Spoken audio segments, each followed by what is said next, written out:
welcome to the daily reading for all signs for today, the 30th of November, 2024. This is Ariel Gatoga, and today I am reading with the Dark Wood Tarot by Sasha Graham.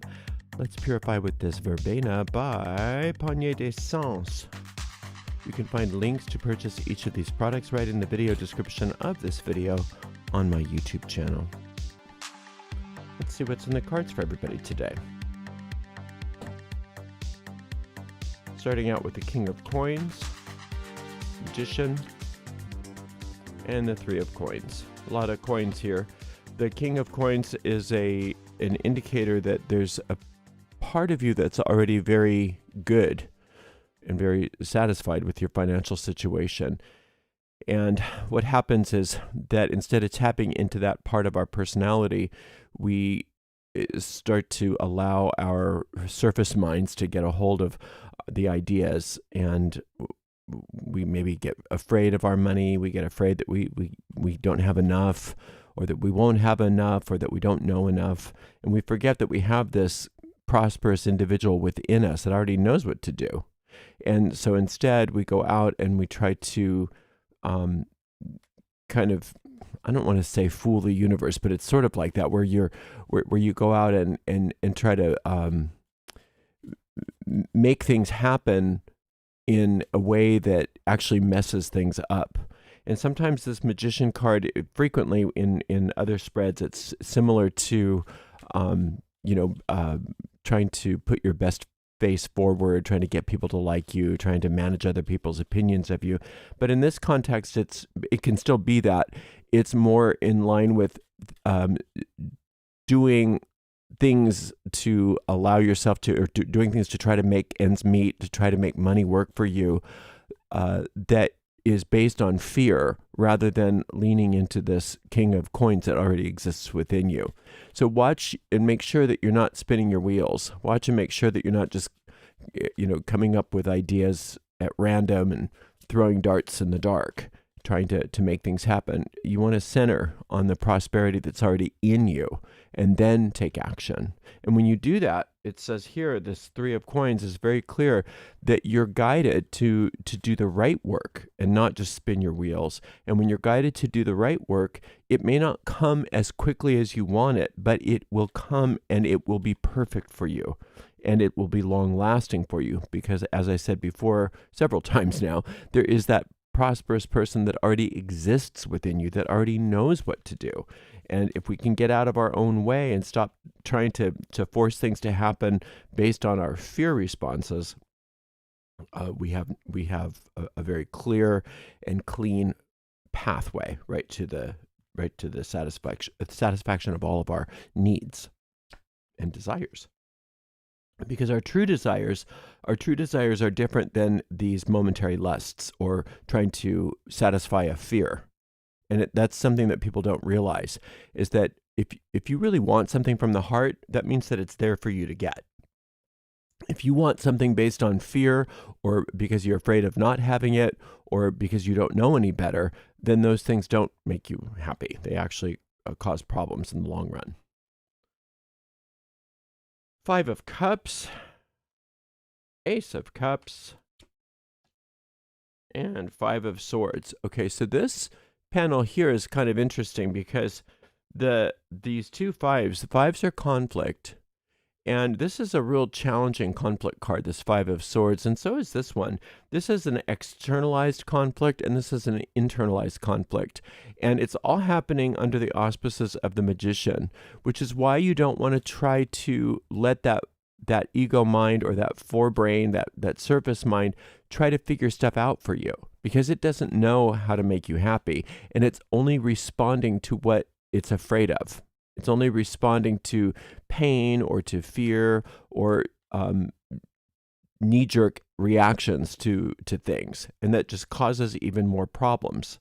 So if you're responding out of emotional pain here, then you're going to get a reaction in the physical world that is a physical pain. So if you're allowing your your motivations to be informed by emotional pain and not processing through it before you act on it, then you're going to get problems. But it's saying you don't need to do that. This is a beautiful depiction of this Ace of Cups. The ace is always the winner. And what this ace is capable of doing is, because the cups are all encompassing, they're your inner world, they're your spiritual world and your emotional world, but they're all that silent Akashic energy, or that astral plane where things start. So if you've got this Ace of Cups, it's saying elevate your thoughts, elevate your motivations. Don't get caught in responding and reacting. Take a few breaths and allow yourself to lift up and find a higher thought, and ask for help, ask for assistance. I want a higher thought than this. I want to see this more clearly. And if you do that, then you're lifted above the battleground, so to speak, and everything starts to just work out for itself because you're not feeding it with the energy of reaction. Today is all about reactivity versus peace versus wisdom. Now, this King of Coins is already financially wise. So all of the things that many of you might be afraid of and that it might be making you reactive is already taken care of within you, and you already know what to do.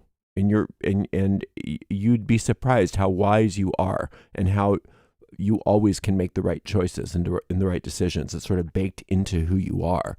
But because this reactive part of your personality seems to want to be in charge, many of you don't know that this person within you exists because you're being distracted so much.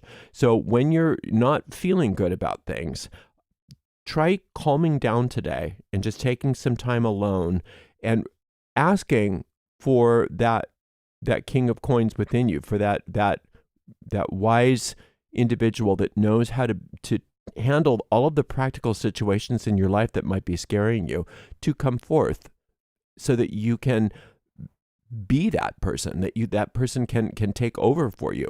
It's sort of like back in the 80s, they had this concept. They probably still do. I don't know. It was kind of I never got into it, but it's an interesting concept called a walk-in. So like somebody that just couldn't make their lives work, and they were just like out of control, and nothing was going for them. And they many of them, and this, I'm not saying that this is you, but this is just, I wanted to show you what the concept was. Many of them were trying to maybe check out of life and didn't know what to do, and so then these higher beings supposedly would say, "Can we walk in? Can we take over your body and your mind? Can we take over everything and let you go back into the soul plane and rest, and rather than killing yourself or whatever?" And so the whole idea was that there are people that walk among us that used to be kind of crazy, but now they're really wise, right? And what I didn't like about that is it sounded like, well, the real person checked out and went to another plane, and then the walk-in got to take over. What really that phenomenon does happen, where people that seem a little bit out of control all of a sudden wake up and get themselves together, it's because of this. It's not because something walked in. It's because you walked out on the ego and allowed yourself to let that inner, whatever this is, in this case, it's that inner King of Coins, come through and be the master for you. Like, I already know how to make money. I know how to manage money. I know how to save money. I know how to invest money. I know how to be practical with money. I know how to make money so amazing in my life. I already know how to do that. But that part of you is so hidden because of the reactive mind, trying to react to what it thinks is happening in the physical world. And so this wise King of Coins that's within you gets sort of suppressed and relegated. And so it's saying, if you can elevate your consciousness rather than reacting, when your first response is to be reactive with fear about something, instead of that, just take a break and elevate your consciousness and ask for the highest thought to come through. What happens is then this reactive mind gets settled down, and this prosperous you that is so good at everything comes through because you're no longer suppressing it. And when that prosperous you comes through, everything starts to to work out, because it's doing everything that that it's supposed to do in order for you to get your money to work out or your health to work out, whatever this is. It's all practical stuff. The coins is all real practical, but it's a materialization of a very spiritual concept. Now, if you're not doing that, all you get is reaction, action, reaction, action, reaction, and you never actually find the peace and the prosperity that you're looking for. See, this is the flow of energy here, from the King of Coins, Ace of Cups, to the Three of Coins. Whereas here, the energy is going from the Five of Cups to the Magician to the Five of Swords. So if you're being reactive, you're going to get the results to prove that you did that you were reactive. It's going to be more painful, more proof that your ego can use that this is a hard life, a painful life, that nothing ever works for you. Whereas when you instead of reacting like that, if you calm yourself, then this King of Coins can come through the elevated consciousness to bring you all of the practical results that you're looking for. I hope I'm making sense. It's a very, I don't know if it's a complicated reading, but it's a very interesting reading. But there's definitely two choices. You can't do both at the same time. You either need to be reacting to things out of fear, or you need to be elevating your consciousness and allowing the practical, wise person within you to come through and take over for you. All right. Well, thank you so much for spending some time with me today. I so appreciate you. We'll see everybody for another daily reading tomorrow. Until then, blessed be.